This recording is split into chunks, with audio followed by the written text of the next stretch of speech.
Hey guys, it's NewKid from newkid.com and this is my review of the TECNO Pop 1, also known as the TECNO F2. Before we begin, kindly hit that red button down below to subscribe and hit that bell icon so you'll be notified when the next video drops.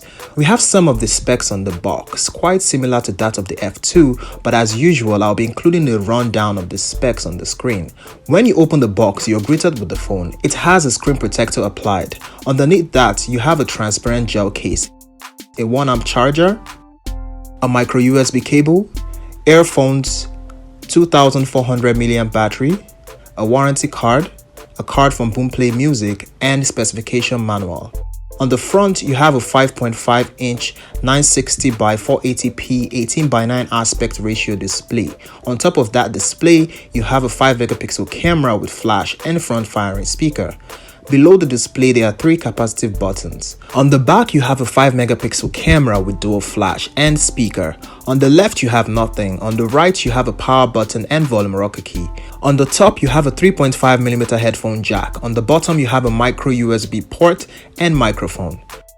When you pry out the back, you get 2 micro SIM and an SD card slot. The TECNO Pop 1 ships with 1GB of RAM and 8GB of storage, out of which you get 3GB of storage available to you.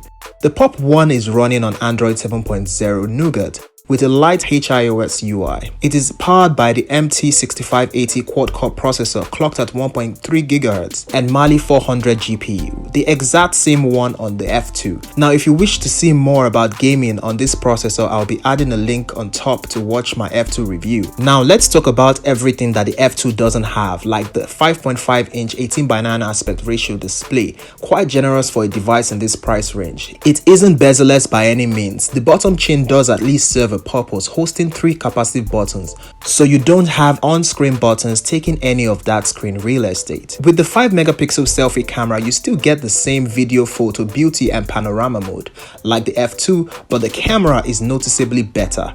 Here's a video shot with the selfie camera.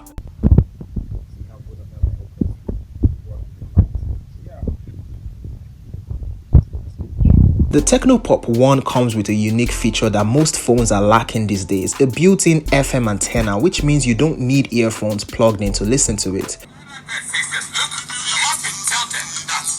Design-wise, the Pop 1 has a slimmer and longer feel with dual textured back, which I prefer because it could pass for a more expensive device. Also, one-handed use is great, but having a big screen is better for most people in 2018. And you also get a second speaker at the back, which doesn't come with the F2. As for battery life, the 2400 mAh battery gives you around 4 hours and 30 minutes of screen on time, which is only slightly better than the F2. So with medium usage, you still need to charge before your day runs out. For light users who save data by turning it off occasionally, it would last you a full day. Here are my final thoughts. If you wish to get a device for media consumption, to keep up with social media, maybe occasionally share a selfie or two, and your budget is just right on target, the TECNO Pop 1 is worth all of that price difference between the F2.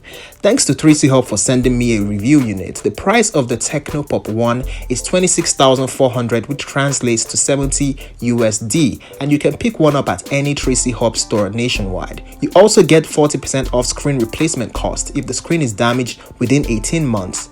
If you enjoyed this video, give it a thumbs up and share it. If you wish to see any other budget device from 2018, let me know which one in the comment section down below. Thanks for watching and see you guys in the next one. Peace.